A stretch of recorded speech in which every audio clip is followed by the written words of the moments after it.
If you have a trade-in vehicle, Maple Toyota has some tips they would like to share with you in order to maximize the value of your trade, and these tips are also applicable to those that have lease returns, so stay tuned.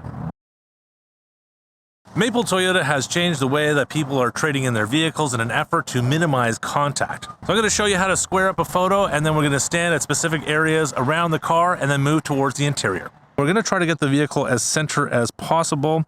So you can see that there's an equal amount of space on each side. So I'm actually going to zoom in a little bit more here. Okay, perfect. I think this is a good one. Should we take it? Yes, we should. So the next angle that we're going to take is with the front corner. And we want to have a little bit of the front fascia and the driver's side in the shot. And again, we can actually zoom in a little bit more and just try to pinch it up a little bit. And we're going to take a shot like this. Boom. So we're at our rear driver's corner. We have a little bit of the rear trunk and the driver's side. Again, we want to make sure that we're even, both top and bottom and side to side, even spaces, and we're going to take our shot. So now we're at the rear of the vehicle. And again, we want to get it as center as possible. And click.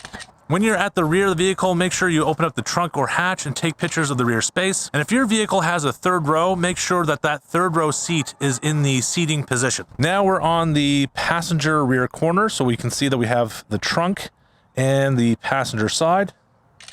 Now we're at the front passenger side corner, and we're gonna get it centered and click.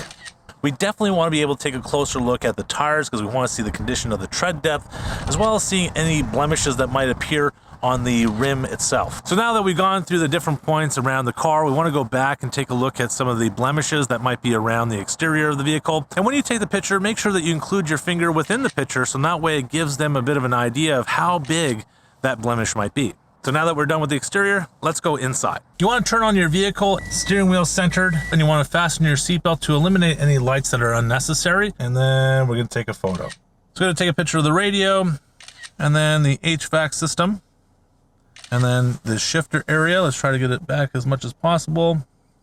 Okay, perfect. Okay, and now we're going to actually take pictures of the seats on both the front and the rear. And if you see any tears or stains or rips, again, we're going to do the same method as we did on the exterior. We're going to lay our finger in the shot, and then we're going to take a picture of the stain or the tear or the rip, and that way it can give an indication as to how big it is. You want to take a look at any special features that you may have. If you had a power tailgate or traction control button, anything that might be on the side here, we'll take a photo. Now we go back out, and we want to be able to get a shot of the front seats and the steering wheel. Again, we want to take note of any sort of like rear heated seats or anything like that. So if they did have rear heated seats, we'll take a picture of it. So we want to make sure as much of the interior is in the shot. And another shot from the passenger side of the front seats. If there was any power seats or any types of features that you might want to show that might increase the value of the car, make sure that you take a look at your photos, and that way if you have to retake them, you're not going all the way back home and then realizing, oh, I gotta reshoot that photo again. Thank you for your time, and if you'd like to watch more informative videos, visit mapletoyota.com today.